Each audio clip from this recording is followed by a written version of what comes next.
இல்ல நீ சொல்லுப்பா, நீ என்ன சொன்னா நான் பார்த்து சொல்லிடுறேன். என்ன சார் சொல்ல? எனக்கு நீ வேணும் அவ்வளவுதான். எதா இருந்தாலும் இப்ப சொல்லு, முடியாதுங்கிறது. சார் ஆ. நிறைய பொண்ணுங்க இருக்காங்க தானே சார்? யங் சார் ஆமா.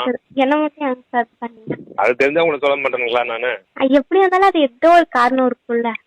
காரணம் சொல்லுங்க. நீங்க போயிட்டு நான் பின்னாடி வரேங்கம்மா. ஹலோ சொல்லுங்க சார். எங்க இருக்கீங்க? வீட்ல.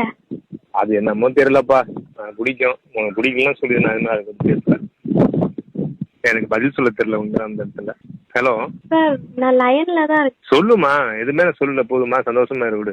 இல்ல என்ன சொல்லுப்பா. சொல்றதுன்னே தெரியல. சரி ஒன்னும் சொல்ல வேணாம் விடு, நீ ஃப்ரீயா இரு, அது போதும். என்கிட்ட பேச மாட்டீங்களா? பேச மாட்டேன்னு எனக்கு கஷ்டமா இருக்கு. எல்லா உரிமையும் ஒன்று இருக்குன்னு நினைச்சுக்கிட்டு நான் ஏதாவது என்னோட சுகத்துக்குங்கிற ஒன்றை பகிர்ந்துக்கிறதுக்கு பேசுறதுக்கு நீ இருக்கேன்னு நினைச்சேன். நீ லிமிட்டா இருக்குன்னு நினைக்கிற. ஹலோ உங்களுக்கு என்ன சார் வேணும்? புரியலடா. உங்களுக்கு என்ன வேணும்? நீ கேட்டா கொடுத்துருவியா? முடிஞ்சா முடிஞ்சாலாம் இல்ல, கொடுப்பியா? என் கூட இருப்பில்ல, இருக்க மாட்டேன், அதை மட்டும் சொல்லு, உண்மையை சொல்லு. அப்புறம் எதா இருந்தாலும் பேசு. உண்மையாலுமே என் கூட இருக்க மாட்டேன்னு அப்படி கட்டுப்பாடு விதிக்கிறியா? நான் நீங்க இதுக்கு சொல்லுங்க. இதுக்கு என்ன பதில் சொல்றீங்க? சரி நான் ஒண்ணுமே பண்ணல.